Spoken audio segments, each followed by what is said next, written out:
Hello. I'm gonna talk about Ghostbusters. Um, Afterlife. This movie completes a story started with the original Ghostbusters in '84, continued in Ghostbusters 2 in 1989, then the video game, and it concludes here. I've heard people compare this to Stranger Things. It's not Stranger Things. Only thing it has is the kid who plays Trevor. What's his name? Finn Hart.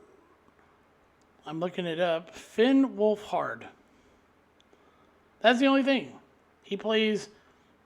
The cast goes Carrie Coon as Callie Spangler, Paul Rudd as Gary Grubertson, Finn Wolfhard as Trevor Spangler, and Mackenzie Grace as Phoebe Spangler. You have Logan Kim as Podcast. You have Celeste O'Connor as Lucky Domenico. Of course, Bill Murray, Dan Aykroyd, Ernie Hudson, Annie Potts, Sigourney Weaver come back from the first two movies. Bookham Woodbine is the sheriff, Domenico, Lucky's father. You have Marlon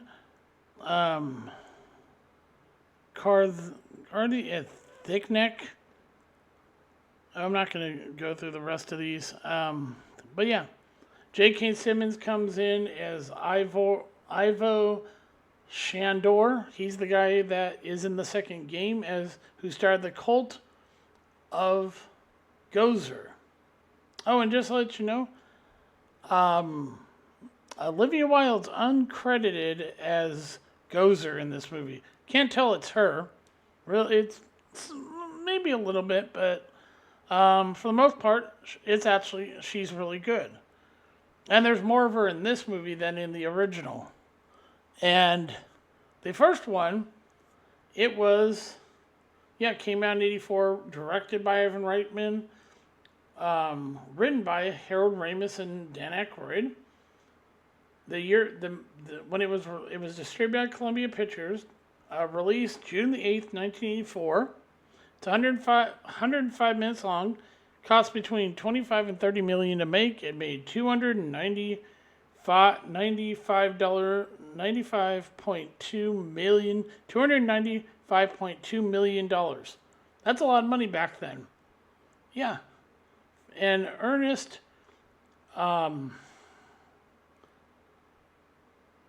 Bernstein did the score in the original. Ghostbusters 2, which starred Vitor the Carpathian, great character by the way, and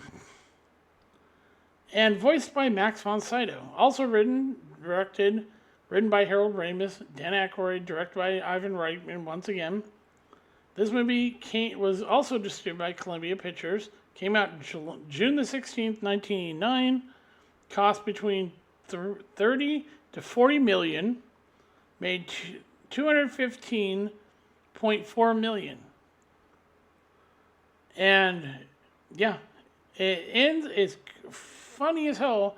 And yeah, it takes place 5 years after the original Ghostbusters, in which it shows that Dana and Peter broke up. She got remarried. She got married, had a kid. That Janine and Egon are not together.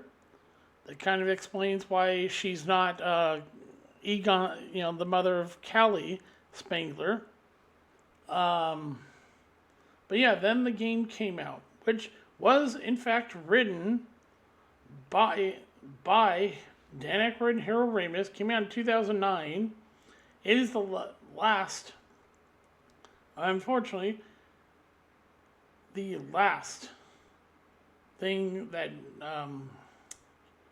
Ghostbuster thing that Harold Ramis actually did. Yeah, it's written by Dan Aykroyd, Harold Ramis, Flint Deal, John Zur.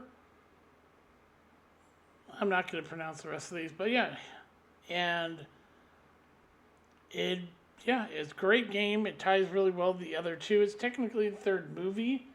And it introduces us to Ivor Shandor, who, like I said, created the cult of Gozer. So we get to Afterlife. This one takes place, I think they said 30 years after the other stuff. And it basically ties everything together. It is all about Egon, his family. That's why the original Ghostbusters are not in this movie that much. And why it's centered on his daughter and his grandkids. And of course, like any parent-child relationship, they had a falling out. She wasn't into science. Her father was a nerd. Her granddaughter follows in her grandfather's footsteps by being into science, unlike her mother, who thinks that her father was a jackass because he abandoned her. When, well, you have to watch the movie, you find out what really happened. Great way to send off for Harold Ramis. And spoiling nothing, J.K. Simmons is Ivor Shandor in this movie. He built the town, as they explain. Mackenzie, who plays the daughter and the granddaughter, plays Egon's granddaughter, played by Phoebe. Phoebe Spangler is played by Mackenzie Grace, who carries this whole movie on her back. Everybody's great in it. There's not a bad. The kids are actually fantastic. Everything's great about it. It is a smaller budgeted movie because it only cost $75 million. They're saying here it's only made $60 million. It's 125 minutes long. It's over 2 hours and 5 minutes long, which is much longer than the previous two movies. And it has that, and it's distributed once again by Columbia Pictures, well, Sony. And it's just a great send-off. Oh, and did you know it's produced by Ivan Reitman? And yeah, it's just a fantastic way to send off Harold Ramis to close out this story. There does not need to be any more. This is a perfect way to end it all. There's nothing, people are saying, oh, it's slow in the middle. Well, I've heard this before. Oh, when it's a fast-paced movie, they go, why don't they slow down and give us the time to breathe and take everything in? And then when they do that, everybody goes, why did they slow this movie down? Now it's boring. And it's too slow. Need it faster. No, to me, it wasn't, the pacing was not off. I know there's people that said they thought the pacing was off, slow in the middle. They also said that, why is it focusing so much on the kids? Because it's about Egon and his family. And the old Ghostbusters come in right at the right time to basically close out this story. They're not the focal point. Understand that. It's not Stranger Things. It's not Goonies. It's well done. Just go in and watch it. Enjoy it. Quit trying to overthink it. Quit trying to go, oh my God, it's Stranger Things. No, it isn't. That kid, Finn Wolfhard, is not very going to be able to live that down. It's weird. Bobby Millie Brown can do any other movie and nobody goes, oh my God, it's Stranger Things. But he does this movie and everybody, people go, oh my God, it's like Stranger Things. Yeah, people like crap. I tried watching Stranger Things. It's awful. It's like a lot of really terrible things. Same people that love Squid Games, really. Predictable, stupid, boring. It's so goddamn predictable how Squid Game is going to end and how awful it really is.